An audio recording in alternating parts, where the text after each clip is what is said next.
Hey everyone. Just hopping on here real quick to set up this month's episode.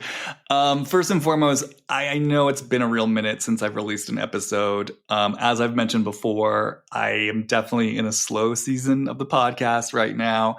And the primary reason for that is just that I am in the process of creating other streams of content that I will be rolling out shortly, definitely within the next month. So I'm very excited about that and definitely be on the lookout for that. That is in motion.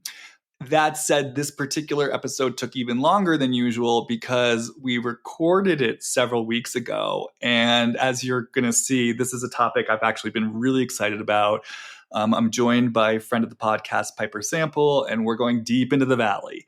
I've been aware for several months now that the Valley is really hitting a nerve in the collective. And so, as always, in cases like this, I just start getting so curious about, okay, what is this show bringing up in the collective on a deeper level? So we go into all of that. And Piper and I really ended up having a conversation that lasted for literal hours. And we touched upon so many different ideas that I thought were really interesting. So it was great. But I also knew in the aftermath that I was going to have to really trim the fat down and cut a lot of time off the episode. So I've just been taking my time the last few weeks to do that, to distill the episode down to its basic spine. I think I've done it. Hopefully you guys will enjoy it. Having said that, just logistically know that we did record this about 3 weeks ago. So this was recorded right after the end of the Hawaii trip. So don't be confused if we're not referencing the last few weeks of the show, including the reunion. And also logistically, the episode starts mid-conversation because I just got rid of a whole bunch of stuff that we were talking about at the beginning. So please don't be caught off guard by that. And then as a final note, I will be back to my regular release schedule at some point in the near future. I don't know exactly when, but it will be happening, so fear not. And as always, thank you for bearing with me. And yeah, with all that said, I hope you guys enjoy the episode.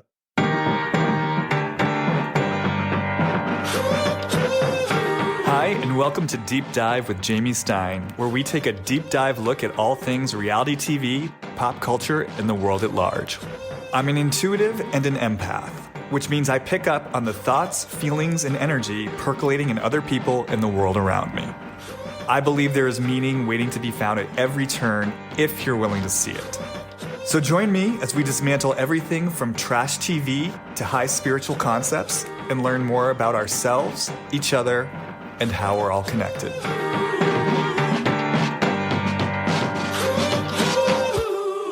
Yeah, I mean, as I've expressed to you, and I guess what I want to express to the audience, assuming that, this is the episode, I have been so struck by the nerve that this show has seemed to hit in the viewing audience. There's a really deep response to it. It's struck a huge nerve, and people are, understandably disturbed and outraged by Jax's abusive behavior on the show. And then that has kind of snowballed into questions about what we're watching, where the line is. I mean, this is my question, what we're participating in, and also my question, what we've been participating in, because it does feel to me like there is a tendency, sort of what I would call a knee-jerk tendency, to immediately just point the finger right at production or right at Jax and say, you guys are awful. You're platforming an abuser. You're giving him an opportunity to be successful and be rewarded for his abusive behavior, which legitimate questions, right? Legitimate points of view, legitimate things to be looking at. But what I see happening in a lot of this is that's almost where the conversation ends for a lot of people in the collective. And I'm sitting there like, no, this is just the start of the conversation, because we've all been involved in this for a while now. We've watched, for example, James Kennedy be abusive. We watched him get abusive towards Raquel in the wake of Scandival. People cheered him on. They thought it was funny. that he called her and sexually shamed her in that last Scandival episode. People were laughing, even though we now know, and we knew back then, it was just kind of cloaked. She was in an abusive relationship. He abused her, and to me back then, it wasn't funny when he called her and sexually shamed her and rubbed her nose and like talking about Tom Sandoval's cock and all this stuff. And not even that, just like all the Bravo celebrities who seem to struggle with addiction and mental health issues, putting Dorinda on a pedestal, putting Sonia on a pedestal. For me, I've always been sitting with what are we participating in? What are we participating in? So to me, it doesn't feel like the conversation just ends at, this producer. So, just to tell you, and I guess to tell anyone else listening who maybe isn't dialed into all this stuff. Alex Baskin is this producer of these shows. He produces Real Housewives of Beverly Hills. He produced Vanderpump Rules. He produces The Valley. And, in the wake of Scandival and how that was handled, particularly the last season, where they sort of clumsily tried to do this sort of glossed over version of redeeming Sandoval and integrating him into the group, and now sort of seeing what's playing out on The Valley, there's a lot of people, again, I think understandably really questioning the way the show is produced. He's sort of become a focal point where people have decided he's the one, I think, making all the decisions and calling all the shots. And again, what it gets translated into is he's horrible. He's the problem. He needs to be fired, rather than, well, wait a second. There's a whole wider lens to this, which is, Bravo as a network, which is reality TV, which is us as viewers. So where this started from was the Valley has tapped into something.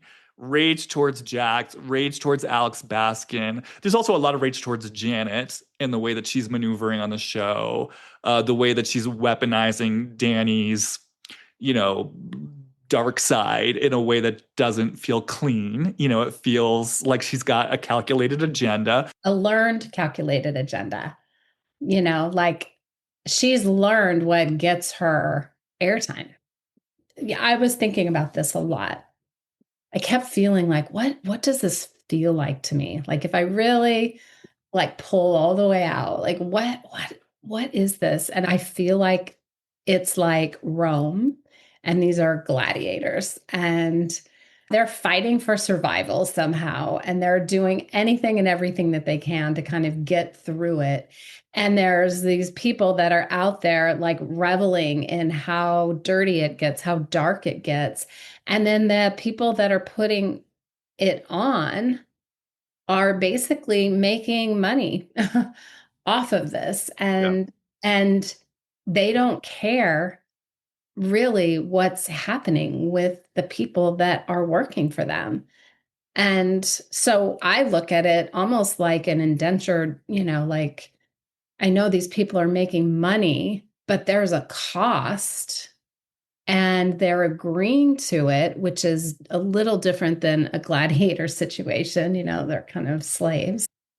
That's kind of what I'm interested in, because right now it doesn't feel like people on this show are bettering themselves or learning, like the housewives, when we've explored these type of shows before, it's like this just feels different to me because it feels like things are disintegrating further away from relationality. Yeah. The people were friends from what I understood, and they're like they're not in Santa Monica anymore or not in Hollywood anymore. They're like in the valley. So they're like pushed out.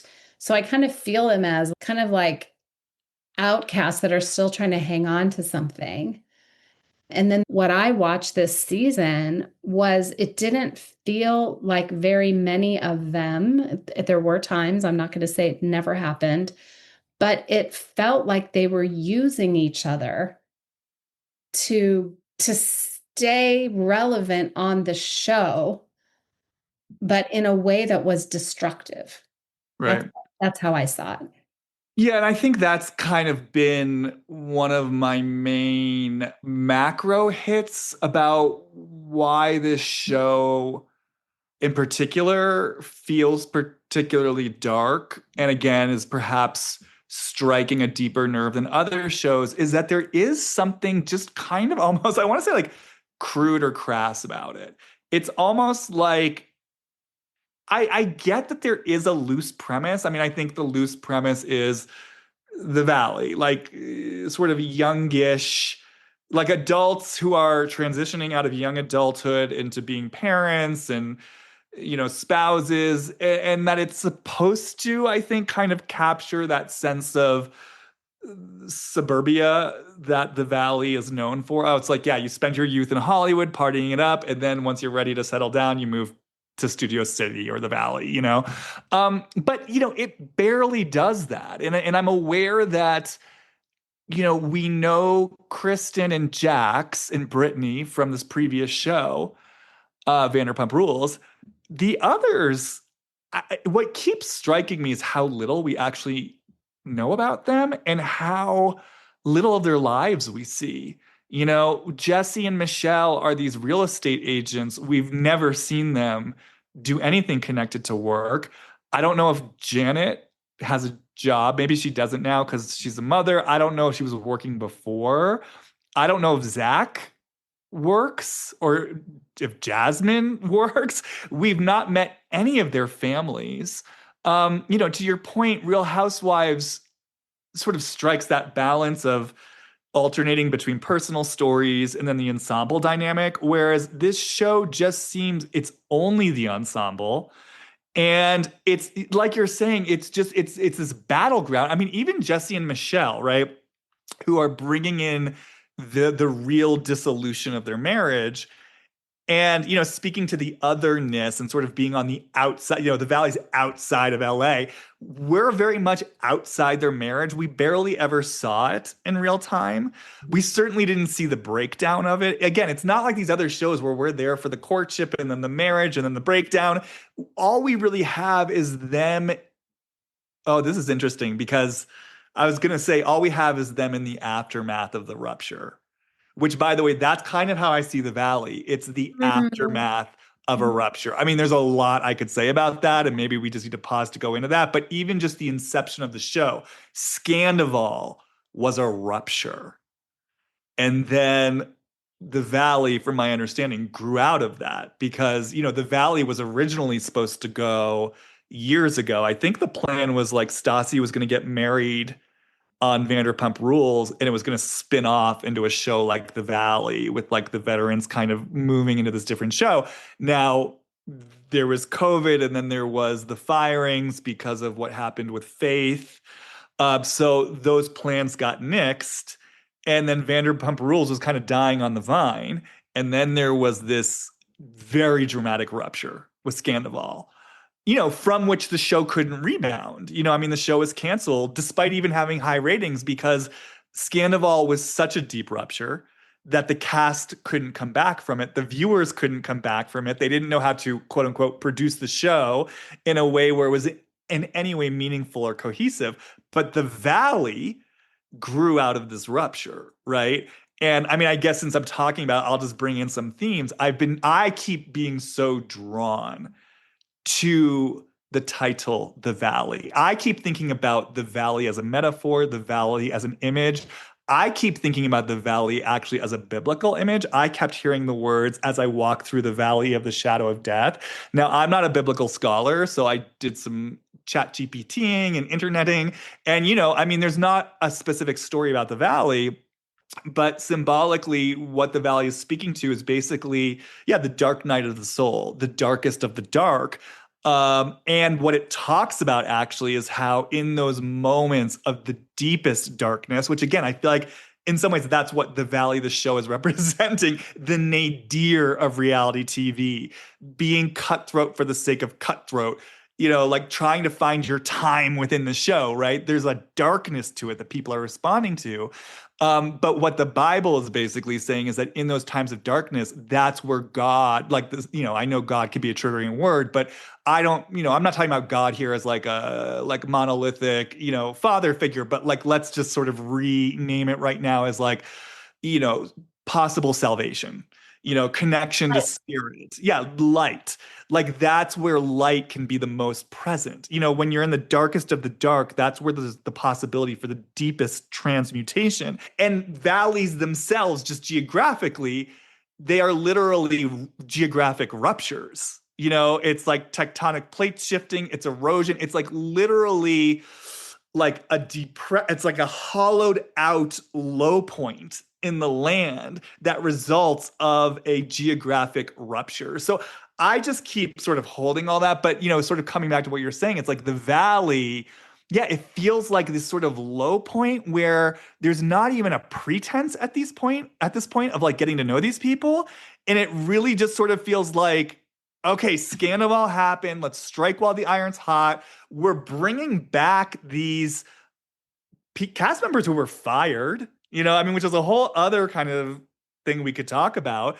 But like, let's just sort of keep this to Jack since he's the one who's really sort of ruffling people's feathers. Like, we're bringing Jax back now and we're giving him a starring vehicle. And here we are in this sort of dark valley of reality TV where we've got characters like Janet who are just vying for her screen time at any cost, where we've got Jesse and Michelle who are in the real pain of their divorce, but it doesn't seem like right now either one is necessarily using the show, like you're saying, to actually get somewhere, but almost just to like win or to prove a point. They keep playing this weird sort of tug of war with each other where the show is their arena to like have a gotcha moment, whether it's I'm going to prove Michelle cheated on me, or Michelle sort of bringing around her boyfriend to these events where he's like poking Jesse by like making presumptuous comments about his daughter. Like you said, there's sort of a gladiator power game. I actually loved where you took this because, I mean, how deep is the valley? How dark is the valley? Like in this inner space, you're saying, it is a collapse in itself, right? This is like there's rubble. There's something down here that we're meant to be grappling with and looking at and discovering potentially. And if we are holding it with the intention of seeing something, having light as a part of it, then we start to discover something and something changes and moves, and that is beautiful. That's like it's a wonderful moment. It's not easy, but there's something that moves or emerges from this depth. But if all you're doing is moving around pieces and scrambling and trying to get back to something that already imploded or already in some way wasn't working, that's the place where I kind of keep feeling them. It's like where I don't, my question is, what do you want from this? Like what is your intention of calling someone out, in the ways that they keep like the wins that you're talking about? Like, what's the prize? What do they get from it? And do they take that and parlay it into something else? Or do they just do the same thing again so they get that same feeling of, I don't know, is it, I've been vindicated. I came out on top for the moment and now bring in another person to battle in the same exact way. It feels repetitive to me. It feels not only repetitive, but like more disintegrating each time, like less and less. Like I watched this last episode and you mentioned Janet, and I don't, you can kind of see through what she's done this whole time, but there was a moment where I was like, this girl's tired of doing this, like I could just feel like kind of everybody had in some way seen through something, like the way that she's activating other people to do her bidding, and then she, you know puts them as the scapegoat, the game that she plays. It's almost like I know she knows what she's doing, but I think she's feeling the cost of being that person. And I just felt her as tired, like worn out. And I was wondering, like, who in this group wants to put themselves through this again? Who wants to continue? Like, is this a show that's going to not go forward? And what would it take to go forward? Or what would it take to bury it? To what end? What is this? What is this? What is this? Right? I mean, that is the question that I always ask when I'm watching this. Like, what is this? Because again, it's like if we go back to this notion of the rupture from Scandival, right? It's like this kind of amazing, amazing in a horrific way, like organic, real life thing happened where Tom and Rachel were having this affair and it got out and it overtook the show. And then in the following season, it is interesting because it's like, yeah, the powers that be, and I guess that includes Alex Baskin, they decided to proceed forward with, okay, well, we got to get the group back together again, in order for this to have any kind of longevity. So we've got to create a narrative where essentially Tom seeks redemption, gets forgiven, and the group can sort of put itself back together again, like Humpty Dumpty, right? But, there's something incredibly disingenuous about that because it really disowns, again, to use this word, the darkness of what happened, and what it was really revealing about Tom at the time, the true impact it had on Ariana. It just, Tom kind of cosplaying redemption, but not actually getting any real help. And then they filmed it so soon after it happened too. So Ariana's had barely any time to truly process this and integrate it. And then there's this sort of subtle pressure on her to like come around to the mechanics of reality TV, aka at some point I'm gonna have a sit down with Tom and whatever that was sort of meant to look like. But yeah, it did feel like there was this kind of marching order or this premeditation on behalf of production to tell a certain type of story that by that point was incredibly hollow for the viewer. And like I said, it sort of drove the show into the ground, right? And so now from that rises the valley, but have any lessons been learned? I'm thinking about this as a business when I think about production. Like they're trying to make money off the backs of these people exposing their lives. And a rupture happens. And now they're forcing some repair that is false, Right. and and too soon and not healing at all, and promoting it in a way that it's like, mommy and daddy are fighting. And in order for us to go to Christmas or Thanksgiving dinner, we have to all pretend like everything's okay, but we really know that it's not. But we're playing the part for all the relatives because, yeah, the family has money. And so it's like they have to keep some pretense going. Otherwise, they're out of the will, so to speak. Let's just say something like that. So it feels like then the participants have to shuffle and jive and do what's being asked in some way, but there is a real human emotional cost. And are they predispositioned to just do it? Like, there's no way I would be able to do what they are being asked to do in the wake of what they are facing. And when I think of the valley in general, like Jax, for instance, you know, he's being asked to really look at his addiction and to go to rehab. And the fact that that can't be more private than it is. And then he gets out, and then as it goes, he's not ready for real life, let alone real life being filmed. And it just feels a lot more weighted for someone in their position. It feels to me like something is being commodified around redemption or around, the idea of a story moving forward.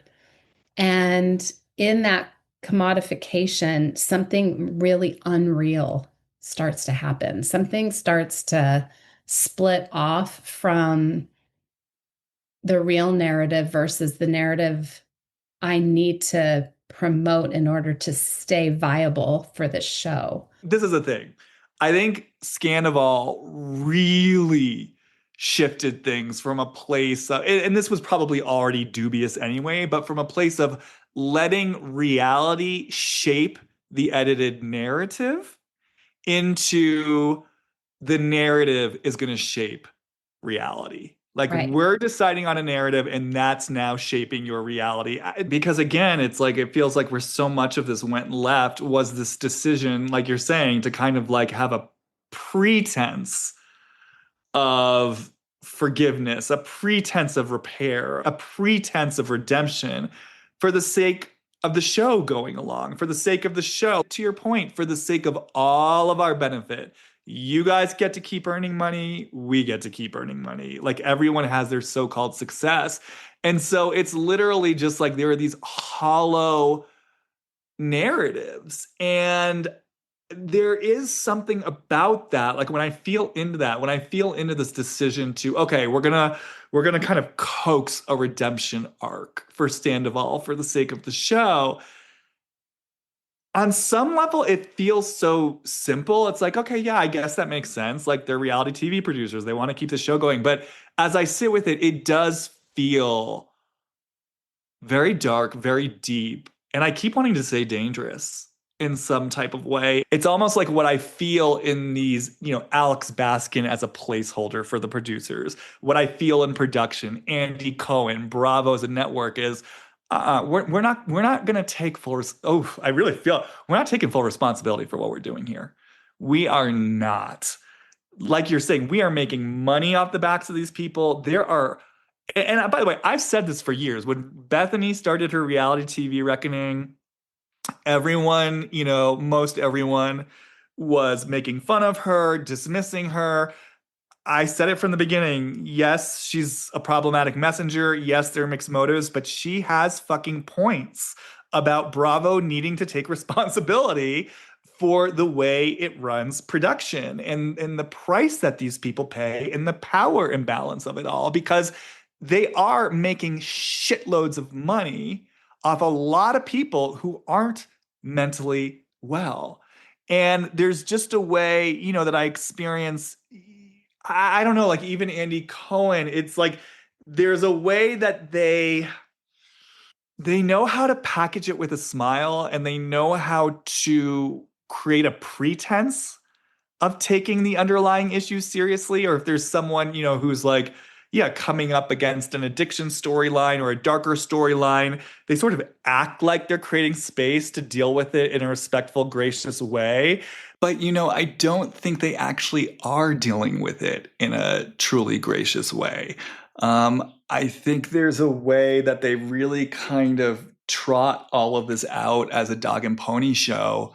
I don't even really watch What Happens Live very much, but I did happen to catch a clip of when Britney was on it. And, Andy Cohen bunted her this kind of lowball question, basically about Jax's sexual performance in the bedroom.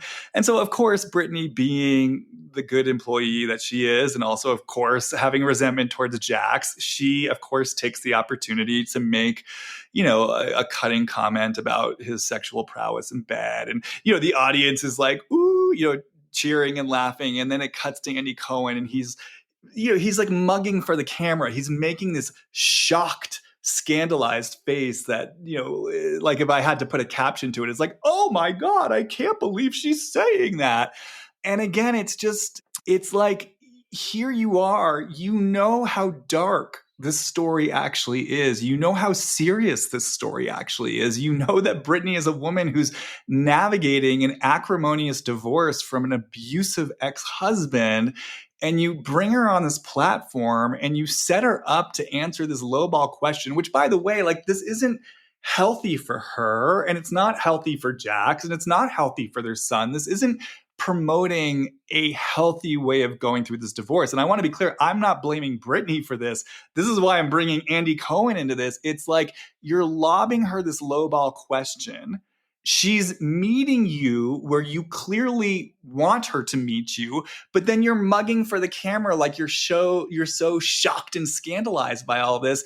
And through all of it, you're not holding any kind of real space for how serious this actually is. And yet later down the line, like when you're doing a segment at the reunion or something, you'll kind of treat it with so-called gravity as if you guys actually care about the severity of this. But if you really cared about the severity of it, you wouldn't be packaging it again as like this dog and pony show on Watch What Happens Live, and then innocently mugging for the camera as if you're so shocked by what Brittany is saying when you're the one who lined her up to make a jab like that in the first place. So yeah, I absolutely think there is just something so disingenuous about all of this, of like, we're not really going to look at the price these people pay. We're not really going to look at the price these people pay. And not only are we not going to look at the steep price that we pay, we're going to capitalize it and we're going to commodify it as lighthearted entertainment, but then not really take responsibility for our part in it. Well, it starts to feel like propaganda. Even when I think about In the Valley, for instance, so much of these back and forth things is about who said what and who started it when. And like half of the show is around trying to figure out what the genesis of some rumor is, and then why the rumor was started in the first place. Well, I was mad at you, and so I wanted to hurt you, and so I put something out there for the public to run with it, and then it became a story, and then it ruined somebody's life because, this is what somebody called you. And these big words like, abusers or racists or addicts. Yeah, like I'm just now kind of landing on what was happening when Jax was in rehab, how everybody's pointing fingers about how much people are drinking or not drinking. And it's like the way they move, there's a feeling behind that. And so that's what I would ask you, like, if you feel into, I guess, the collective of this particular cast, what is exposing their contrived narrative doing for them? What are they working out? I don't know if this is really answering your question. I mean, I will say it, when I felt into the cast as a collective, I mean, the first words I heard were sinking ship. Like, this is a sinking ship. And then, sort of, when I stayed with it, what I heard was like, it is sort of this energetic sense of people trying to grab theirs while they can. Uh, I want my shot at fame. I want my shot at this while it's still here. Almost like on an unconscious level, there is some sort of awareness or fear of like, this whole ship is going down. The moment is passing. Got to grab mine while it's still here. I'm with you. This sinking ship going down, grabbing what you can, but what are you grabbing? The most like immediate answer that comes. I mean, I'm just hearing like fame, fortune, my chance, my shot, my opportunity. And fame for what? Really want to know something. I think maybe that's part of me as a viewer. What it opens up for me is I want to know what is driving your desire to be seen, and then to be seen in this way. Like, are you aware of the narrative Are you conscious of the way you are becoming famous?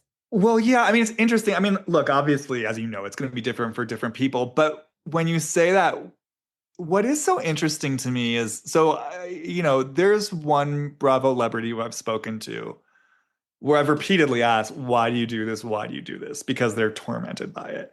Mhm. And one of the things that they come back to is really this sense of there is something in me that feels like I'm meant to. Like it does feel like what they would actually call like a spiritual calling. And that for them, it's not even so much about the show, but it is about like the impact and when they're out in the world and interfacing with viewers and like it really feeds and fuels something, not like in a negative way. Like when they talk about it, I actually really feel it for them. Like I'm totally willing to get on board with the fact that a lot of these people are people who have I mean, yes, of course, is there the shadow side of it about attention?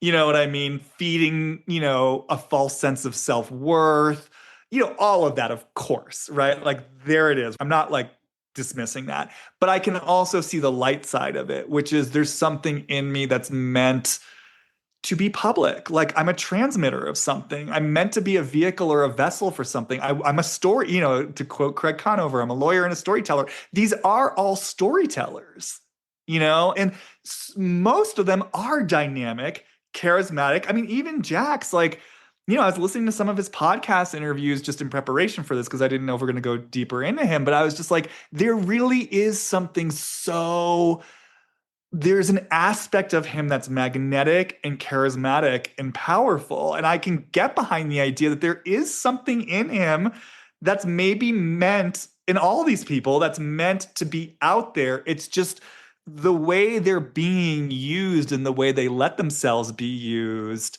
Obviously, it's not, that's the thing. It's almost like it gets hijacked for what's mine. It's hijacked for the individual. It's hijacked for what I can get, what I can take, what's owed to me, what I'm trying to make up for inside of myself, as opposed to some sort of consciousness around I almost hate using these words because it feels so pretentious, but like, a greater good, a greater cause, the collective, what is this serving? And I think they bob and weave in and out of it, throughout their journey. So I think all of them, the longer they're on these shows, they do have experiences of impacting people in real ways. And I think they probably touch that higher self, but it's so intertwined, right? With just all the politics of the show and the rumors and the nastiness of it all.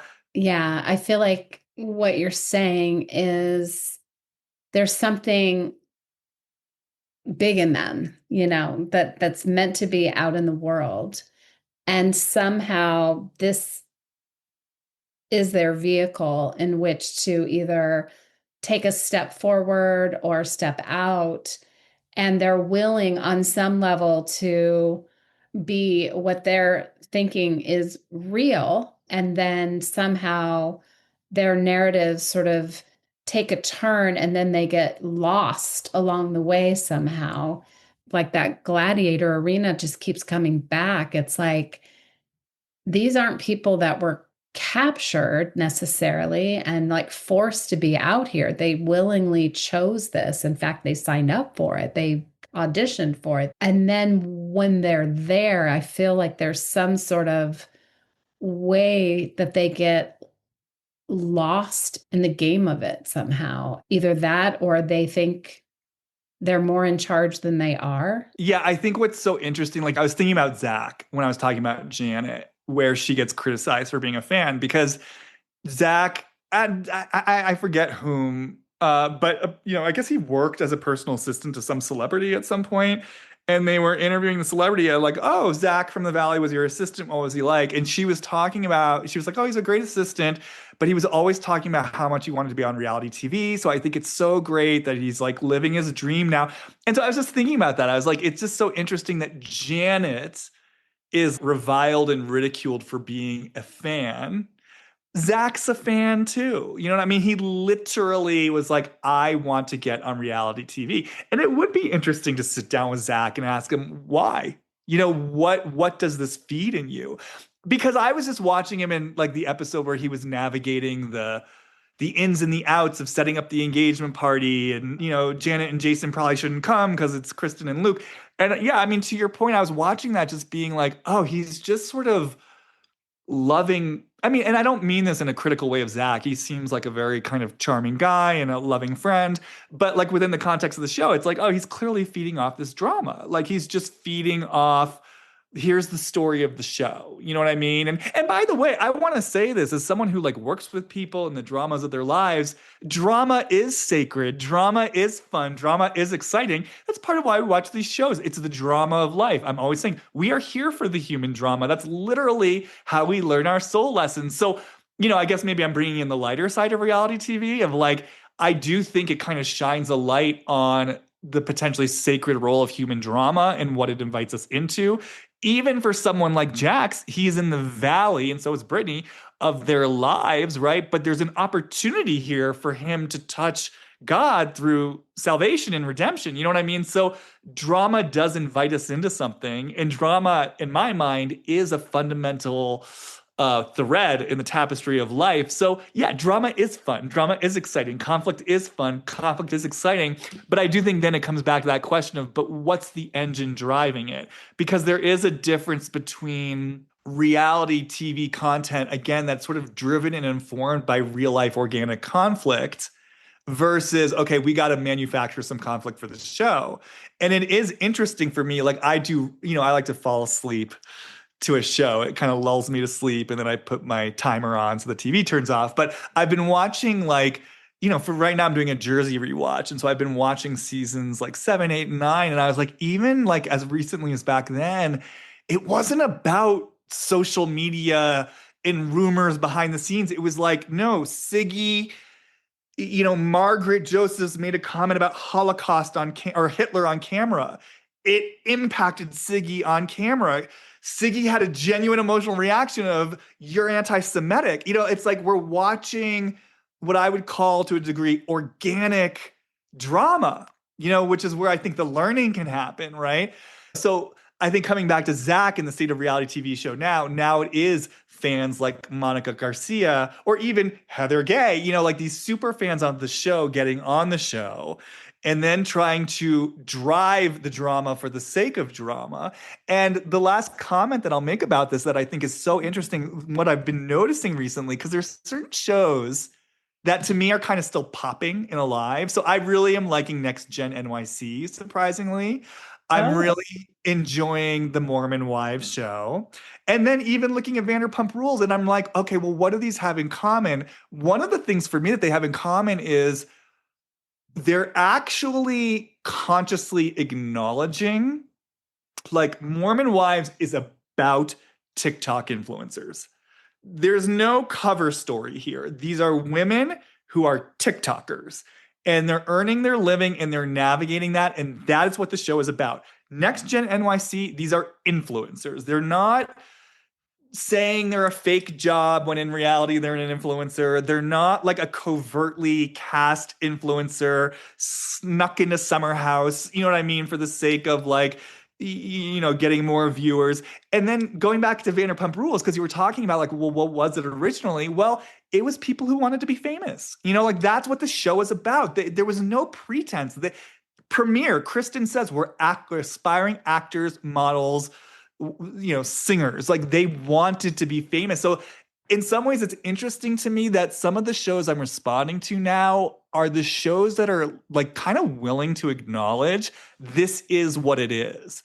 And this right. is what we're watching play out, as opposed to maybe something like The Valley or even like Salt Lake City, which I mean, I do love watching Salt Lake City. That's its own thing. But, it's got that quality of we're pretending this is kind of about something else. But, I mean, again, Monica Garcia, Reality of Aunties. This is very much about reality TV. So it's just interesting to me that some of these shows that, to me anyway, feel like they have kind of an interesting life to them and I'm interested in them. They're the ones that are kind of calling a spade and letting the drama kind of come from there rather than trying to pretend that it's something else.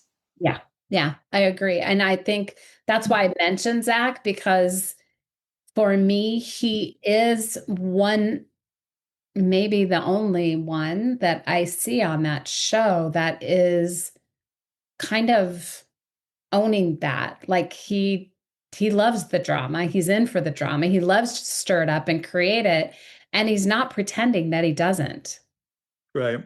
Where someone like Janet loves to get him going, or somebody else, she'll drop little thing. And Jax did the same thing where they would sort of, I don't want the drama, but I love somebody else creating it. But then I don't understand what they get from it other than this false idea that they're above it all. Well, can I ask you a question? Yeah. So I just have this impulse if we do maybe just let ourselves get a little bit more specific. I'm so curious, just for you as a viewer, like when you've been watching the show. I mean, it's funny, I was originally going to ask about Jax, just because there's a way in which he's kind of like the quote unquote star of the show, but suddenly I'm drawn to Janet. And I'm just curious. There's a broad question of just politics of the show aside, just Janet as a human being, kind of what your experience of her has been, what you've been picking up on.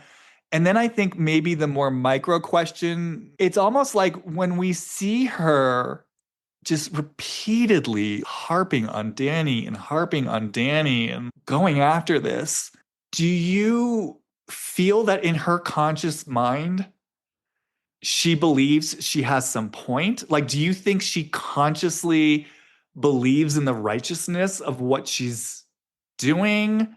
Or do you think that she's knows she's playing the game of the show? I mean, I spoke a little bit about some of what I was picking up on her in my last episode, and I can kind of revisit that. But I'm just curious for you, Piper, as like an intuitive being who's been watching the show, kind of separate from the public outcry.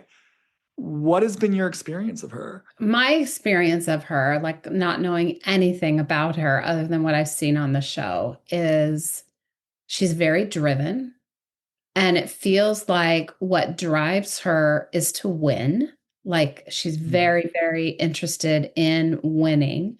What it is helps her feel like she's won.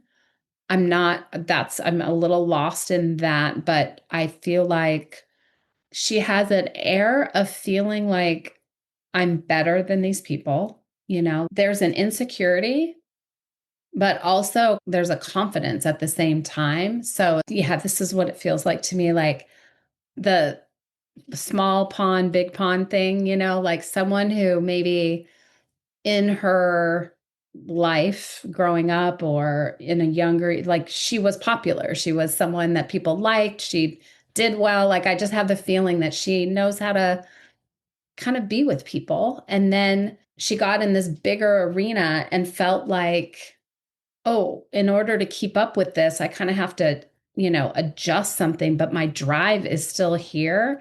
And I feel like if I'm her, like I keep misplacing where to focus my energy. I feel controlling. It's really important to me how people see me deep down, even though I don't care, like if I'm just talking to other people, I'm acting like I don't care. But I think there's a deep sensitivity in her somewhere. I think I really feel like there's some care in there, like it's kind of hard to see or feel, but I think there's like a place where there's something genuine, but it doesn't get held well. It's like it's more important to win. And I'll Hmm. I'll, I'll let go of, my goodness, just so I come out on top. What was your other question about her? If she has like a conscious relationship to what she's doing on the show, if she believes this like mission to, I mean, again, I don't even really know what she wants at this point from Danny and me. I don't know like what the end game is. I don't know what. From Danny? Yeah, like she keeps harping on this drinking issue, and then she brought in sexual assault. I think he really triggers her. I feel like she's competitive with him and she's trying to take him down for whatever reason. I think there's something about that relationship that she's trying to, oh, yeah. So the real feeling that I have in this moment, I just felt this place where I'm projecting onto him this place that I let go of my goodness. He comes across as this good guy, and then he has all these, he has Yeah. some blind spots. He has some places that, he has some work to do. And she is all about having that be front and center rather than everything else great that he does. So it's almost like she's trying to shine light on some incongruence, and it feels like a projection. Like if I do that, I'm now the good person that's calling it out, something like that. So it just feels to me like it's driven by taking someone else down so I don't have to see something about myself. So I don't know if I'm conscious of how that lives in me. So interesting. So if I just kind of reflect back what you're saying, what I'm hearing and also feeling, it's almost this notion like, Danny and Nia were pretty well liked last season, and Janet was not well liked. So it's almost kind of this experience of I see the cracks in the facade. It kind of pisses me off because there's this competition element. Like I'm feeling unseen, unheard. I want this exposed so people know. Yeah, somehow like it's not fair that you get away with this and I don't. Yes. And if you think about the trying, like now I bring in Kristen with her, with Janet, like this is Kristen's, this is why Kristen goes after Janet, like it's not fair. These people are all doing the same thing that I'm doing, only I'm the one that keeps getting called out for it. So it feels similar to me. I was feeling something around that. I'm like, wow, she's like a dog with a bone with Danny. And then Kristen's like a dog with a bone with Janet, and vice versa. Well, it's interesting. I mean, because what I talked about last episode when I kind of felt into her going after Danny, I kind of felt this voice or this flavor of I'm gonna poke you before you can poke me. And it really kind of felt like I'm gonna poke your vulnerability before you can poke mine. And yeah, and like what you're saying, I'm playing to win. And by the way, for me, this feels like a larger theme for her, not just in the context of the show, but that she's kind of someone who's like on guard. She's like her trigger figure is ready. And it's interesting for me to hear you pick up on this capacity for something that's maybe a lot more sensitive because I really felt it connected to vulnerability, like something in me that feels vulnerable. Like if you touch it or poke it, ooh, I'm coming at you, guns fucking blazing, and I'm gonna get yours before you can get mine. So I do feel like there's something in her that got really hurt around something that felt really vulnerable. And then like there like even as I say it, that part of it, it's like it's not just I'm gonna poke you. I want to poke you somewhere tender because that's kind of like, I mean, yeah, to your point, I agree with you. Danny, there is some stuff there. There is some stuff there. And and by the way, I mean, I said this last time. This is not a defense of Janet because I think she is doing something very, it's hard. It's hard to watch it. I understand people's outrage. Like, I get triggered watching it. But, at the same time, I believe everything that's being said about Danny. I mean, I think there was mention last episode, some hearsay, some telephone about, sort of off-color comments about the fans. Personally, I believe it. Like, it feels true. I've seen him, like, even last episode you could tell like there's just this undercurrent of like Nia trying to manage his quiet temper. So anyways, the point that I'm just trying to make is like it does feel to me like Janet spots it and she wants to poke it. Yes. And Not poke it. Oh, not only expose it.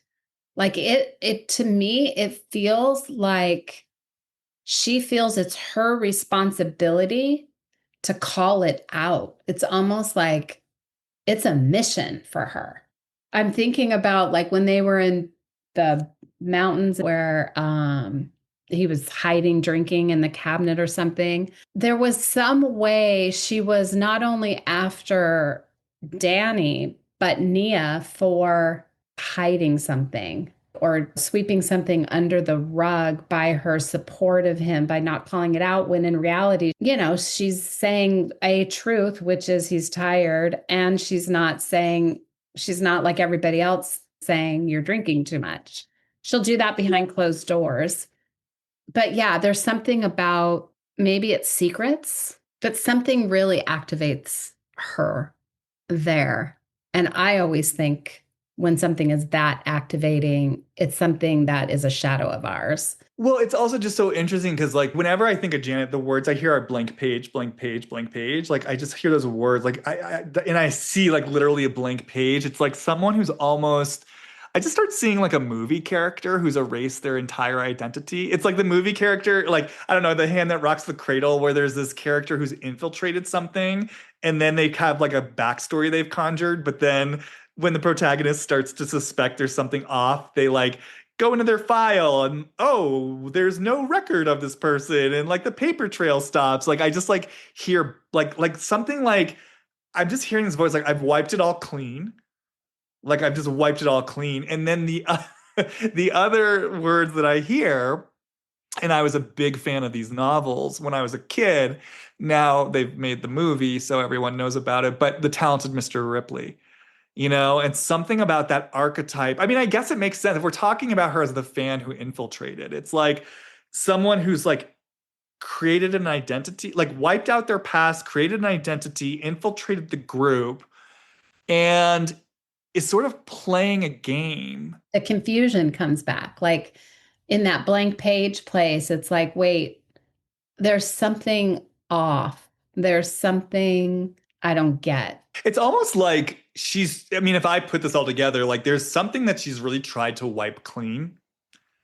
And maybe it is like whatever this possible historical relationship to being really like hurt, deeply wounded in some place of deep vulnerability that she's like trying to outrun. So it's like I'm wiping the slate clean and I came to the land of, at La La Land and Vanderpump Rules, creating this new identity, infiltrating this group, creating like this persona I wanted to create, for the sake of the show. And then it's like it didn't work. And then I'm watching Danny and Nia get away with their version of kind of hiding the cracks. And that pisses me off. Like I want them to pay the price. I'm just kind of creating a little narrative here. What does it feel like when you sense it? Because one of our questions is for what? What is she working out here? Well, I mean, if we believe the narrative, I mean, the narrative that's getting written is that she's been angling for this for years. Like that she came out to LA, she intentionally befriended Sheena. I mean, this is the narrative that she really was a fan of the show who came out to LA. I don't even know if it's as elaborate as like she knew where Sheena was going to be, but that's the story that's getting told. Like that this what we're watching, this was the end game. And maybe if that's true, it speaks to what you're saying about the fatigue, because maybe she's hitting a wall where it's like, this is what I fought for. And now I'm just kind of backed into this corner where it's not really necessarily giving me what I thought it was going to give me. I don't know if this fits in anywhere, but what just came through for me was look at me now. Like in that place that if we follow some fantasy narrative where something happened where there was a deep hurt, there's something vindicated if I'm popular and out in the world on TV, or like I just picture her at like a reunion of college or school or something, and it's like, yeah, I was out there. I was on this show. Somehow, yeah, she's a beautiful girl. She seems very smart and organized and like somebody that puts things together. Even her, like, whatever that party that they had in Big Bear, it was like, I kind of felt for her because she's pregnant and she's like making food for everybody.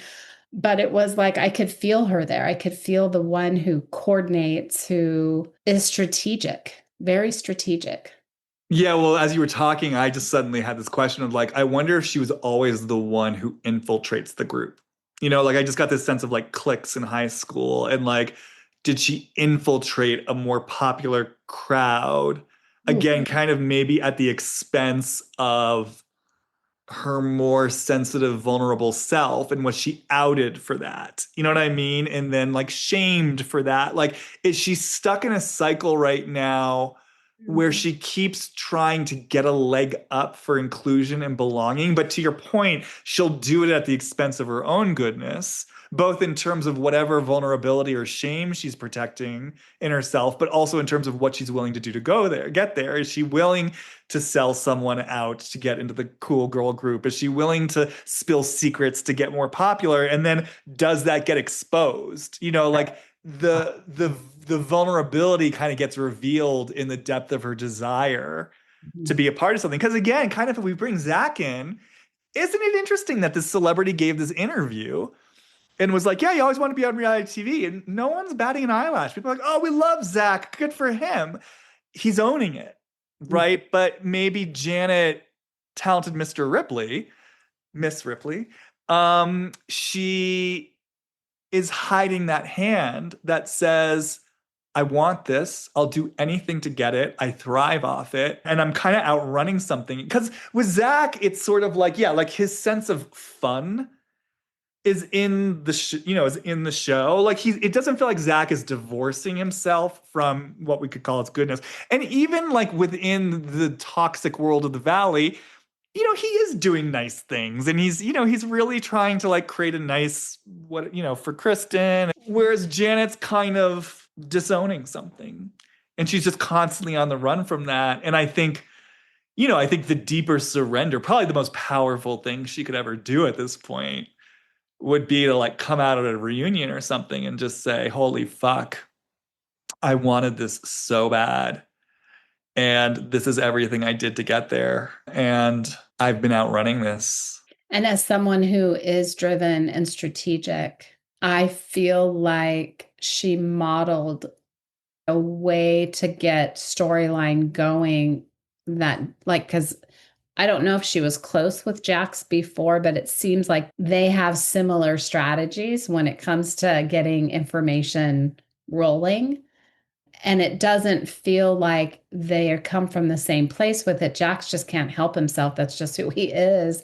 Where Janet is like, oh, this is a tried and true way to get rumors going. Jax is good at that. And this is how he does it. I'm going to do that too. Well, that's why I was so shocked when I think it was Janet mentioned in the last episode. She was like, "Well, yeah, Kristen and Luke were there when we got engaged." And I was like, "Oh." I was like, "What?" Like I didn't realize that there really was this level of a close friendship, because you would never know from watching the show, right? And then I wish, honestly, I had to go back and review what even happened with them last season because I don't remember. I just remember it had something to do with Janet, I think, repeating something that Michelle had said that was problematic, like some sort of like problematic conservative type thing. And then Kristen repeated it. And so then Janet went on the offense. But it's just so interesting to me now, in context of what we're talking about, and in sort of bringing in the fact that they actually apparently had like a real friendship, that Janet was so ready and willing to throw Kristen to the wolves at the start of the first season, almost like, because in a lot of ways that friendship and friendships like that were your key to the show, and now you're here and you're just kind of throwing her under the bus, and then this is reminding me that she then excluded Kristen and Zach from that trip last season. That's where I get the I'm better than this feeling. It's like I'm going to distance myself. Right now, as a strategist, a game player, I'm seeing that a lot of people are remembering things about Kristen that are now being associated with this, whatever this, repeating of rumor is. I need to distance myself from her because if we're in a sinking ship, she's got more weight and I don't want to be near her. I got to clamber to the top. So that's when I think something really happened there because I don't know when it was referenced or how it was referenced, but Kristen, I think, or Zach, one of the two, said something like, yeah, this scheming was part of what we did. Like Kristen will say, yeah, I do that. Like I did these things or I'll do these things. She'll come clean at some point. But what really gets Kristen is being held accountable. Like she'll say I repeated something, but I didn't start it. And then that's where the big division came in because Janet would never admit that she was the first person. Well, Kristen's a whole, I mean, I mean, Kristen has what she experiences as like this protective instinct. And then she goes to battle for, things that like for people that she perceives are being wronged. And to your point, like, yeah, she said it. She's like, you basically were poking at Danny and smearing his name. So I took it upon myself in his defense to basically throw something out there like, how do you like it? Which is, I mean, that part of Kristen is so interesting to me because it's like, as I'm saying this, it's, well, there is a possible choice here. There's a way to advocate for Danny and to stand up for him and to take a righteous stand that isn't doing to others what's being done, to the person that you like. And, it is interesting that even her getting fired stemmed from this kind of initial impulse to do something very destructive on behalf of Brittany because it was aimed towards Faith, who was the woman that Jax cheated on Brittany with. It took Kristen down a very problematic road, because of the systemic issues and the racial implications of, calling the cops on a woman of color. But the genesis of it was you fucked with my Brittany, I'm gonna fuck with you. And so Kristen's just really interesting because to your point, she is willing to acknowledge, yes, I'm doing this, and this is why I'm doing it. But what I get so interested about her and for her is that place in her that one thinks it's her job to fight other people's battles, two fights these battles in a way where it's sort of like two wrongs are going to make a right. How do you like it? Yeah, exactly. How do you like it? And three, how that then, I mean, it's interesting because it seems like it's working a little better for her these days, but the way that that creates a lot of problems for her, that in her desire to get some sort of justice or truth out, because that's what it almost feels like for her. It's like the truth needs to come out. Like people need to see the truth about Lisa Vanderpump or this, that, or the other. She ends up setting herself up to be dismissed as crazy all over again. Yeah, like there's things I'm seeing in the system of Vanderpump Rules. I'm gonna fucking like set the place on fire, smoke a cigarette, tell the manager to suck a dick, and then I'm gonna get fired. Or like there's something I'm seeing in what Tom and Ariana did to me rather than somehow taking a righteous stand for it in a way that sort of takes self-responsibility, like that's just clean and clear. I'm gonna cause a whole lot of chaos by flying this girl out here and like sending her into the bar, and then it's like everyone believes the narrative that I'm quote unquote crazy. So what I would be so curious about for Kristen, and obviously I feel like this is like a whole other episode, is what would it mean for her to take that same level of like, I care about what's right.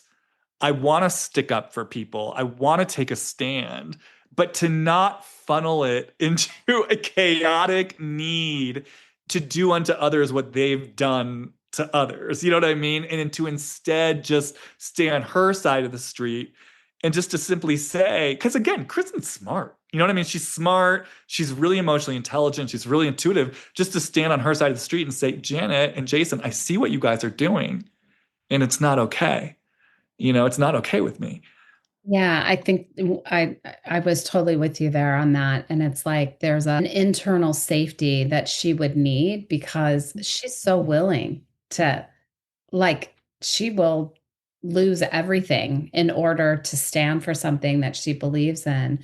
But there's almost like what you're saying is I have to take down something rather than stand by the righteous or the one that I'm standing with. My support could shift from being safe, standing next to the one I'm supporting, but she's not safe until she takes down the monster. Like it's not the way I'm feeling her. It's like she hasn't learned how, and maybe, to our question of what are these people working out, for her, maybe it's learning how to stand in herself, knowing she's going to be okay. And maybe this is what this current partner is teaching her or allowing her to, hey, just know something inside.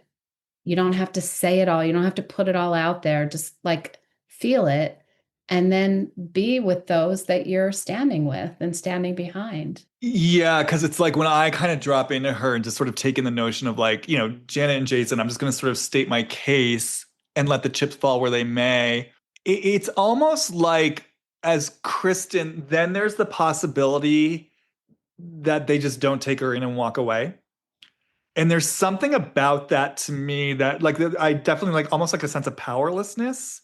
Well, and also that something in oh, okay, yeah, this is coming in very strong. There's something in her that then feels like it's missed. That Kristen is kind of, what we could call like a truth teller. And it actually comes from her heart. Like she does care. I mean, that's the thing. She is super protective of the people she loves. Like she's super protective of Danny and Nia, almost to a fault. But I do think there's a deep sense of love and care there. And so I think in whatever experience she had of, wait, there's a truth I'm seeing, there's something happening that's not fair to others. This matters. I care. Like something about not being taken in there or being dismissed or even made wrong for it. It's almost like potentially heartbreaking because I'm being missed in something so deeply connected to my heart and my loving, and I'm being made wrong for it. Like it feels devastating. And so it's almost like by not just stating things clearly and simply, first of all, it's almost like she sort of robs people of the chance to just walk away and sort of like piggybacking that, burning the house down. It's almost just sort of like, I'm gonna make you fucking see. Mhm. I'm going to make you see it. And it almost feels like, if I'm right about this, whatever historical relationship she had to feeling missed in her good intentions, missed in the good intentions of her truth telling, missed in the good intentions of her protective energy, it's like she still wants someone to see something. And it's almost like, yeah, if we're holding this from the place of like, what are people avoiding or what's the blind spot? Maybe there's just some sort of deep level of grieving for Kristen around the voice that says, like, I meant so well and you weren't able to see me. Not only were you not able to see me, you made me wrong for it. And it's devastating.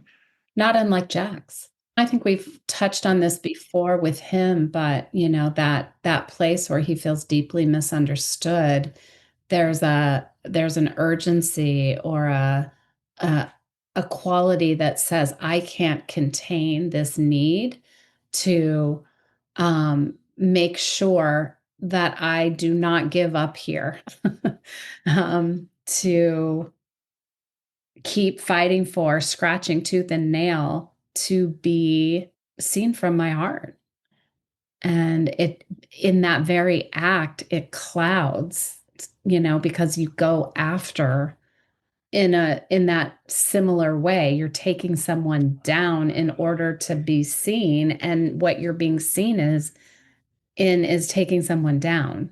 Right. And it must have been dangerous in some way because it has a quality of like desperation. It's so, I mean, it feels really like super chaotic. Yeah. I mean, yeah. And then what you're known for is taking people down. And then you don't understand why people, what people view you this way. I mean, that's the thing. It's the self-fulfilling prophecy. It's like, if I'm Kristen, I'm made wrong for what I did. Okay, I'm going to cause a whole shitload of chaos to burn the house down to finally make you see. But then it's like, again, like there's Lisa Vanderpump being like, all I'm seeing is you burning the house down and I'm judging you for it. And then it just, that this is the cycle. And then like Kristen's even more enraged because it's not fair because you're sitting there on your pretty high horse and no one's calling you out about anything, so it's like, it just keeps feeding itself. But with Jax, it's like, oh God, I am so curious about that guy's childhood because it's like, even just listening to these podcast episodes I listen to, it's like he cannot sit still for 1 second. He can't stay with himself for one. I mean, he's got to be one of the most manic energies I've ever experienced. And it's interesting because a lot of people, like when he records those, videos from the rehab or whatever, there are a lot of people who are like, all his emotions are fake. And all the feelings are fake and da, da, da, da. I personally don't experience it that way. I actually, and I felt this way when his father died. Like, I think that Jax actually, I do think there's something in him that genuinely wants to figure this out. I think he's so lost in it. And he needs so much help, but I do think there's something in him that genuinely wants to figure this out. Like, I just sort of speaking to your sense of like, there is a heart there. But what I see is like, he touches these moments where I feel like he really actually does tap into real feelings and even sometimes like real remorse, even fleeting moments of like awareness, but it's like he cannot stay there for a second. So it goes to one of two places. It's like blaming someone else, or it goes into like, okay, so do you like me now? It immediately gets used for the performance. See, I'm Yeah. growing, I'm changing. See, I know the answer now. It's like he cannot just sit with the feeling for 1 second. And it just makes me so curious. Like, we've spoken about the chaos before. Like, what was the danger? It just feels like if I stay still for 1 second, I die. If I stay still for 1 second, I get swept up in something.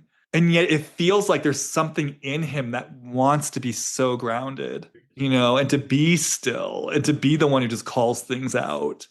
Well, it could be also, if he's been diagnosed, there's a real manic in that also. So we can be, ADHD on top of these compounded sort of early experiences. And so the way we are moving through the lens of maybe having a mom who wanted things done a certain way, and then you did everything you could to do the thing that was said, and then somehow it was off the mark. Someone who doesn't have focus or that is constantly doing something in a way that the mom is focused on, then what he actually attempted to do, which, let's just say I asked you to make your bed, the bed got made, but while the bed got made, I, made a big mess because that's, my way of making things happen. Like what got focused on was the mess. And so he gets missed for something. So that's just like a way to say there's experiences that he may have had, but there's also a way he brings his energy to those experiences that also must have been part of the mix. Just his natural way of being was maybe hard for those around him, and then he felt deeply misunderstood. That's my felt sense, and maybe that's what this whole cast is really reckoning with is, like when you brought in the valley as a symbolic, like position, some possibility for redemption. Maybe what we're seeing is the ingredients that would make that possible would need to be a benevolent connection to light. And instead, we've got some puppet masters that are actually, interfering with what could possibly happen. And when I think about that, I think about, a larger context in which when something is falling apart or has already fallen apart, imploded, and from that is the potential, the rise of the phoenix, or the like, oh, something new comes from that. Instead, it's like people keep picking up what's landed down there and turning it over and seeing if they can use it to climb out. And it's like that's weighing them down. It's almost like if I were to feel the remedy, so to speak, it would be to like take away what's holding the larger picture so that something else can emerge. And that would Mm. be production. That would be they need to stop serving this entity that is asking them to stay away from their light. Yeah, I mean, when you talk about that, I always just get so curious about Bravo, just as a company, because I really do believe in terms of businesses and companies, the entire culture of the company, it just like starts from the top. And what I'm aware of with Bravo is just always, it just feels like this double-edged sword where it creates, content that obviously taps into something like their content trendsetters, the Real Housewives like exploded. They have been on the cutting edge of reality TV in so many ways, and yet it got kind of hijacked in service of everything that we're talking about, and in service, it just feels like money at all costs and yeah, sort of riding the backs of people who are struggling with like addiction and mental illness and all sorts of things. And then, when I kind of sort of feel like the energetic through line between personalities like Andy Cohen and Alex Baskin. I just get so curious about that network. I get curious about the company. I get curious about who started it. I get curious about who's in power and in charge there. The other thing about Bravo that's so interesting to me is the way their shows implode in really huge ways that I don't think I hear about with other networks. Roni getting collapsed by racism, Dallas getting collapsed by racism, Below Deck Sailing Yacht getting collapsed by like sexual harassment. It's just lawsuits everywhere. And so again, I just, for me, I just look at everything as pattern and symbols and imagery, and I'm just like, what is going on? There's such a dark shadow in this network, and yet again, there's also some possible light there because we're all drawn to it. And like I said, it's created something really powerful. So I mean, I don't have these answers. And then, even just in playing around with language, I just was kind of like when I was sort of exploring the biblical significance of the valley, I was just thinking like Bravo Babel. You know what I mean? Like Bravo Babylon. I don't know. It's just interesting to me. It just feels like there's something playing out in this landscape. And, I think the other thing I just wanted to say in response to what you said too, I mean, I think part of what always made Vanderpump Rules really great was that yes, like there was sort of toxic behavior and it was like a shit show. But at the same time, all these people, there was some sort of connection to a heart. And these were all sort of kids who felt like they wanted to love and be loved deep down, even amidst all of their toxic behavior.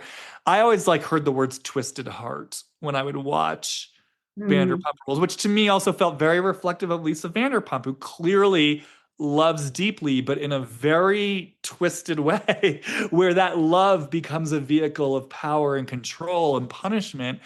And so, to your point, it would make sense that the show that has grown out of the Vanderpump Rules rupture, we're kind of still watching a group of people who perhaps really do want something deeper for themselves, you know what I mean? And who want to love and be loved. And they're still really trying to sort. And, seeing them, some of them work. I mean, I really do want to acknowledge like Kristen, in terms of her relationship with Luke, she has really grown and like she's come very far. When you think about her relationship, the way she was showing up in relationship and the types of relationships she was in on Vanderpump Rules, I mean, it's a miracle. Like she's clearly been working on herself. And I was genuinely happy for her to like see her get engaged, and I'm genuinely happy for her that she's a mother. And it's not just even the type of guy she's drawn in. Like I see her showing up differently in relationship. I see how she lets Luke be Luke and really isn't like, I mean, from what we see on the show, micromanaging him. Like when he has emotions, she lets him have emotion. She lets him go for his walks. She lets him go for his drives. And I have to imagine, and maybe she's even said this, I'm trying to think of maybe she said this, like maybe part of that's because he's let her be her. And so maybe this does go back to if there is a core wound around not being seen and heard, maybe there's something in that relationship where she's getting a deeper experience of feeling seen and heard, and that's like healing for her.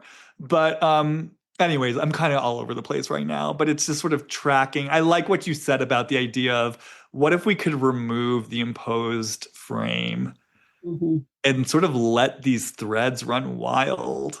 I don't even know what that means or looks like. Well, the Yeah. way I'm hearing it and you hear is like somehow Bravo is about exposure and shameless in its exposure. And maybe even though you're saying it doesn't seem like this happens in other places, it surely does.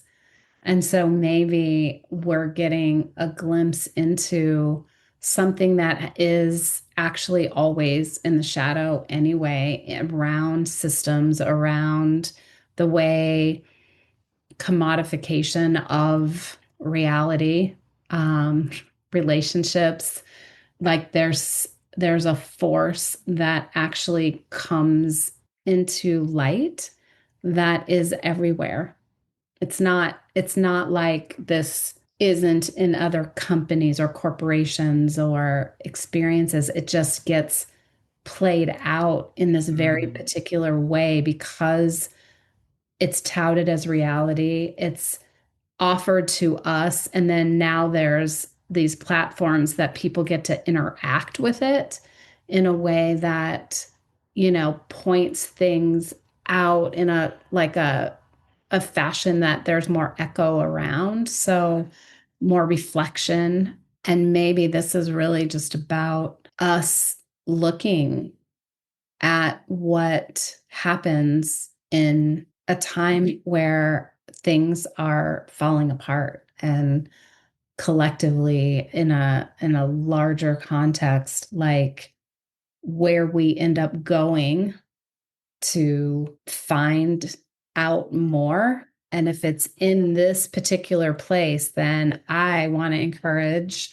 myself and anybody else who spends their time participating in this way to actually feel what is touching us and what we do with that access. Yeah, because that's kind of what I was thinking about. I just keep thinking about like, well, okay, what's Jax hitting in the collective? What's Jax representing? Because again, there's all this sort of, there's a lot of outrage towards him, and again towards Alex Baskin.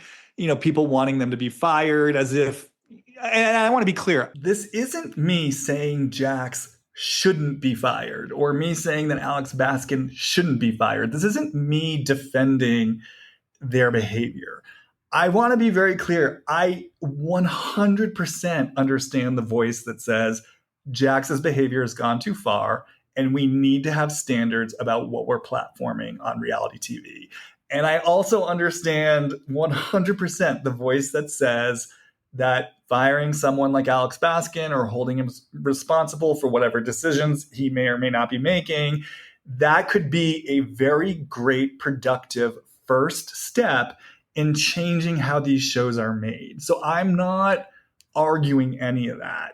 But what I am saying is that firing someone like Jax or firing someone like Alex Baskin, if he really is the one making all these decisions, it would be just what I said. It would be a first step to a much bigger conversation. And I think the point I'm making is that we need to be looking at the whole picture here, not just one or two pieces like this Bravo celebrity over here or this producer over there, but the whole freaking system of reality TV that brought this into being in the first place. And part of that big picture involves our participation as viewers because we've been along for the ride this whole time. And so for me, it's just this idea that if we just fire Jax and Alex Baskin and we just keep it at the level of basically kind of like the immediate reactive rage that says this is your fault. Okay, now we fired you. Clap our hands together and be done with it. It's like we're missing the point. In that version of things, I just feel like we're putting our heads in the sand And then we're just going to go back to business as usual. And then the whole cycle is going to start itself up all over again. It's just this idea, just firing these two guys is suddenly the answer to like this very, very, this much deeper topic of conversation. To me, it's fantasy. And so that's the thing. It's like, where is the Jackson in us? Where is the Alex Baskin in us? For me, part of what I see is Jax is bringing up feelings in people. And much in the same way that I see Jax unable to sit with the feelings without immediately wanting to go towards what? Blame or, trying to like craft like a new narrative. What I see so many of the viewers doing is watching Jax and the way this is playing out, it's bringing something up in me. It is very hard for me to sit with these feelings. So let me either just fucking fire Jack so I can feel better, which then creates a narrative of like, oh, everything's okay now. You know what I mean? But it doesn't really deal with the feelings. And that's also where I'd say this is where the Alex Baskin in the viewing audience lives. I mean, again, the audience already was Alex Baskin when they delighted in scandal. Like I said, like they were so into the kind of performative narrative of James Kennedy being the number one guy in the group just because he was like insulting Rachel and Sandoval. You know what I mean? Like it was a fake narrative empowerment. You know what I mean? And even just the narrative that Alex Baskin is to blame for everything, we fire him, everything's solved. That to me is kind of like almost an equivalent of like the fake narrative of repair. Nothing's actually been repaired. This is like season 11 of Vanderpump Rules all over again. It's a fake narrative of repair. So it's like looking at where these, archetypes live within us. And ultimately, like, if our job is to kind of focus on our piece of the puzzle, what would it mean for the viewing audience as individuals and as a collective, instead of immediately racing towards fire this person and they're to blame and this will fix it? Like, can you stay with what this is bringing up in you? Can you tolerate these feelings on a deeper level of where this is actually taking you in your own life? It's interesting. And again, and also that doesn't mean these aren't genuine questions because they are. Like they are genuine issues with how these shows are being produced. And that's Mm. valid. But again, it's like, where do you go with that? Like you spot the systemic issue, you have feelings about it, but then where are you going with those? That is the question. And I think that's the question of our times right now. I mean, of course. I mean, it barely even needs to be said. I mean, this is the whole current political climate. It's like when you're in the comment sections of things and you see people, one, making assumptions about other people and then acting on an assumption by like leaving a comment like, okay, Trumper, okay, liberal snowflake. And it's what did you just get out of that? Yeah. Like literally, what did you just get out of that? Because from where I'm sitting, you were having a feeling in response to this person's comment. And rather than a stranger on the internet, rather than sitting with the feelings that this is bringing up in you, what rage, powerlessness, whatever it is, you instead, one, made an assumption about who they are, and then did your little discharge where you jabbed them. And now your mind is interpreting that. I mean, this is coming back to the Janet of it all. What's the win? What did you win here? Exactly. I come off looking clean. I've somehow disarmed the content of what someone's saying because I've named it as something that everybody else is against or polarized against. And so now your comment becomes invalid in some way rather than, oof, wow, that landed here. This is my experience of this. And that's the question then. If you do sit with that and you are surrounded by people that are holding it with you, Mm, like that's the piece that I think gets somehow missed. Like, what wants to actually be supported to move up and out from the place of sitting with it? Because sitting with it is beautiful. That's really helpful. But sitting with it with someone being mhm, willing to see you there and be mhm, with you there and either resonate or challenge or support, then something gets to, I don't know, I keep just kind of feeling it as another opportunity for something else to move out. Yeah. Well, I think you just named a key piece, which is this notion of I have these feelings. And then, yeah, like if I sit with them and I get to the root of them, the need to be witnessed, seen, heard in actual real connection with the real feelings. I mean, this brings me back, let's say, to Kristen, for example. If underneath the chaos and the I'm going to show you how it feels, if she were able and willing to drop into the possible heartbreak that we mentioned of like, wow, I see you guys poking at Danny. I see you weaponizing his struggle, and this pains me. It absolutely breaks my heart. It breaks my heart for him. It breaks my heart for you. It breaks my heart for myself. This takes me someplace painful where I have felt poked and misunderstood in my own history. And this brings up in me a deep desire to protect them, and to just stay with those basal feelings of, yeah, righteous anger and also deep empathy and a strong protective impulse, and to just stay there with those feelings and to express them from that place of self responsibility and clarity without necessarily needing to win, without needing to prove a point. I mean, that to me is the old frame, right? If Kristen were to let go of the frame, the reality TV frame of winning the game, but also the personal frame of needing to prove a point, and could just stay with the feelings and express them in a clean, clear way so that she's held and witnessed by others. Or even if we flip the script and go to Janet and Jason's side of things, and if they can kind of look at Danny and Nia, and rather than trying to poke and expose them to win some sort of reality TV game and some sort of personal game, and just stay with the deeper truth of their feelings, or the possible deeper truth of their feelings of, hey, I'm noticing something here. I'm noticing that Danny and Nia have some sort of relationship to, maybe sweeping some darker things under the rug. And it's bringing up my own relationship to the things I sweep under the rug.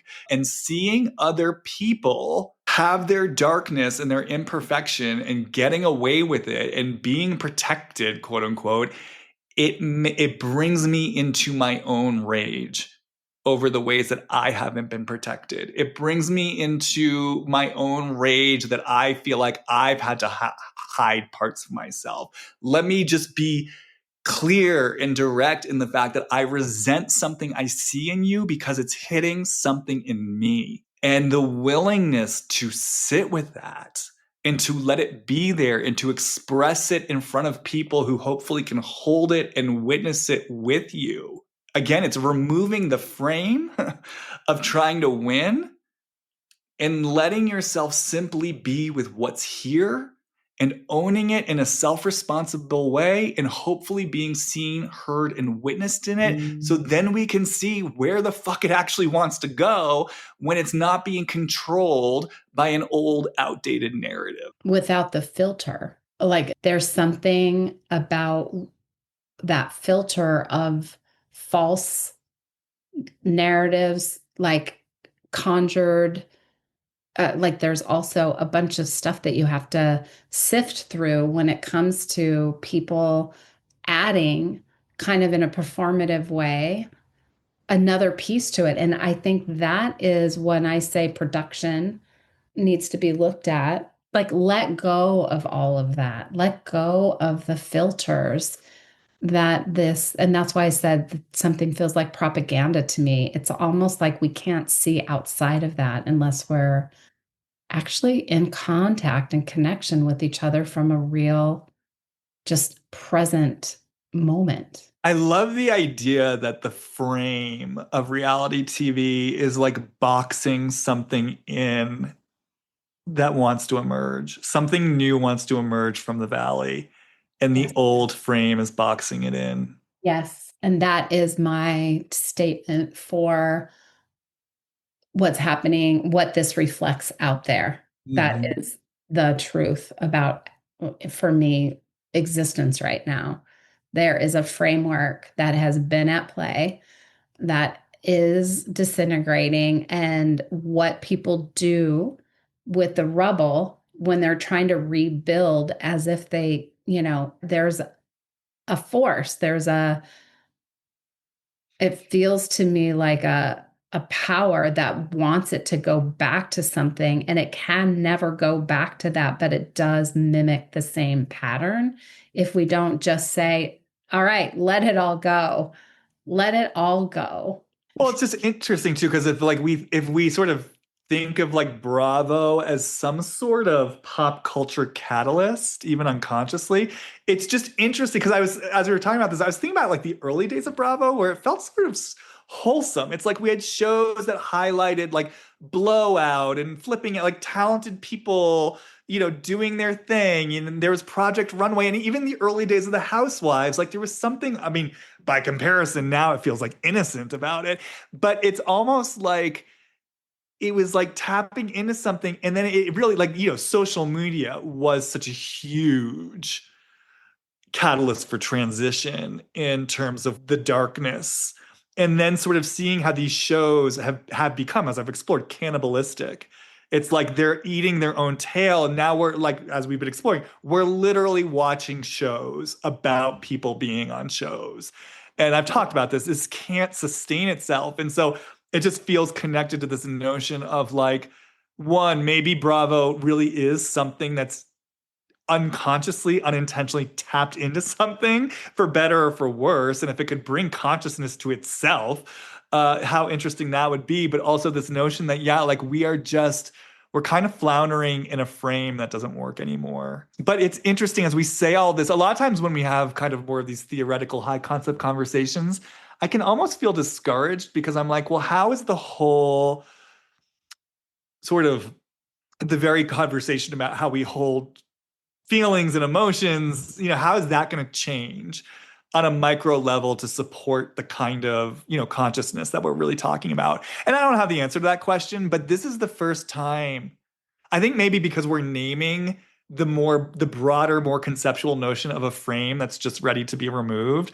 I don't know. I actually, I feel hopeful. I feel this opening, and it's like, even the question of how we're supposed to get to the root of emotions and how we're supposed to sit with the emotions or how we're supposed to witness them or have them be witnessed. Suddenly, that very question almost feels like part of the old frame, that old framework of being lost in the weeds, in the micro, in the linear thinking, in the whole pharmacological psychology of it all. Like basically the idea that we have to go in and heal in a very specific way. And this is how it's done. And if we're not doing it that way, then somehow it's quote unquote wrong. I mean, again, this just brings me back to season 11 of Vanderpump Rules, like an artificial narrative of repair. And there's this part of me, it's like, what if there's like a whole fucking new way? That's like the macro, that's the bigger picture. That's just the acknowledgement of removing the frame, saying yes to new information. Like, and what if this is what we are actually ushering in this time of breakdown and recalibration? So I don't know. I don't usually feel like this, but I am ending on a note personally of like hope and optimism. Yeah, it's so freeing to actually, unwind it and actually just pause and feel the relief of not being caught in it. And all the feels can come in there, but if we can all tolerate that together and be with each other, something else surely will happen, especially if we stay in contact with deep care, a desire to actually collaborate rather than compete, so that the information that is surely outside of that frame can drop in. All right, well, here's to removing the frame and seeing what flowers want to grow from that valley. Yeah. I just keep hearing the words like something wants to emerge, Mhm. but it can't be controlled. No, no, it's wild. Yeah, it's wild. And I will give this that the show is wild. The Valley is a wild show. Yeah, the wildness can, yeah, it's just feeling what's there, letting it be Right. there. Well, and that's exactly. I mean, it's so interesting that you say that because that's always how I approach work with people. It's like I always approach it from a place of we just literally have to see what's here. Like there's nothing to do. We don't have to get anywhere with it. This is about being in the unknown with what's here. And I find that when we're just willing to name what's here, that is almost always its own medicine and its own magic. And again, it's sort of like going back to the Vanderpump Rules in the Valley. It's almost like there was something there. There was a deep rupture. And rather than just sitting with the rupture of what was there and where it actually kind of wanted to go, instead they imposed this very kind of artificial frame on it that then killed whatever was happening. And now it kind of feels like we're navigating that in some way. Mhm. Piper, well, thank you as always. And as always, you can find me on Instagram, JAMIESTEIN. If you're curious about my work, you can head over to my website, hollywoodreadings.com. And I will see you all on the flip side. Bye.